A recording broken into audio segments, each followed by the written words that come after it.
Ok, compreendi. Obrigada, Então, Paulo.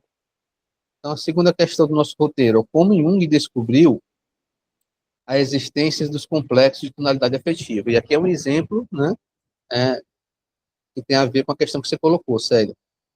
Então, aqui no parágrafo 196, olha o que é que ele diz, ó. Isto tem se verificado principalmente nas experiências de associação. Ele vai dar um exemplo do que a gente está falando aqui.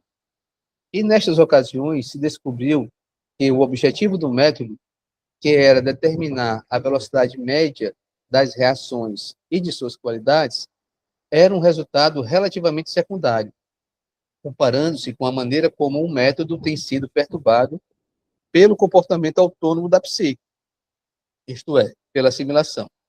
Foi então que descobriu os complexos de tonalidade afetiva, que anteriormente eram registrados sempre como falhas de reação. Tá?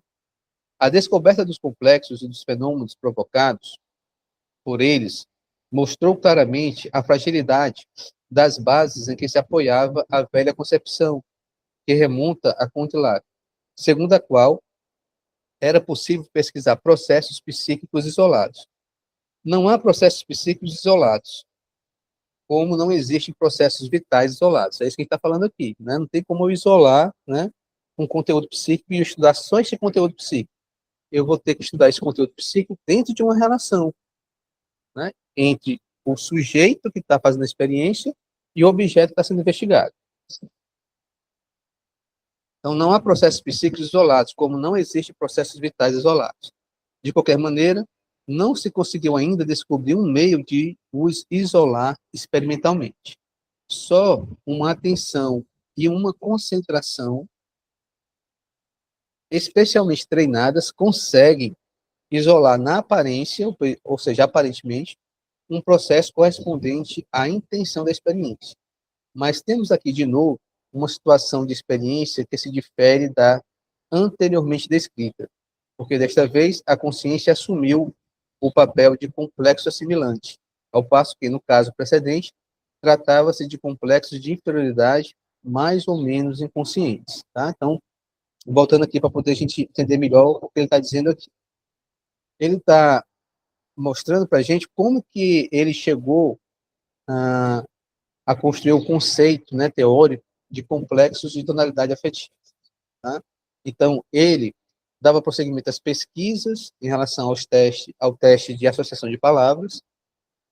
Ele, normalmente, dentro desse teste, mensurava o tempo de resposta do sujeito em relação a algumas palavras estímulos, né? E ele observou que algumas palavras estímulos estavam afetando mais do que outras palavras a reação daquele sujeito. Né? Então, ele começou, então, a observar que existe um componente fisiológico afetivo, né? Ou seja, tem uma reação fisiológica influenciada por um afeto, tá? Que estava perturbando a consciência, estava alterando o estado normal, natural de consciência. Então, ele começou, então, a teorizar sobre a existência dos complexos de tonalidade afetiva, em que algumas palavras estímulos carregavam a carga afetiva maior, e essa carga afetiva maior, ela influenciava, de alguma forma, o estado natural de consciência do indivíduo, produzindo algumas reações fisiológicas e afetivas.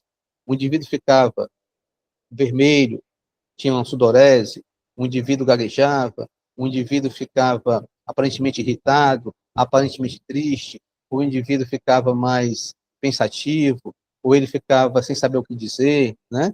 Então, essas alterações no estado natural de consciência do indivíduo eram indícios, eram indicadores de que existe algo inconsciente que portava uma carga afetiva muito grande e afetava o estado natural da consciência. E a partir daí ele começou a teorizar sobre o conceito de complexo de tonalidade afetiva. Tá? Então ele chegou a esse conceito de forma indireta, como tudo na psicologia, né?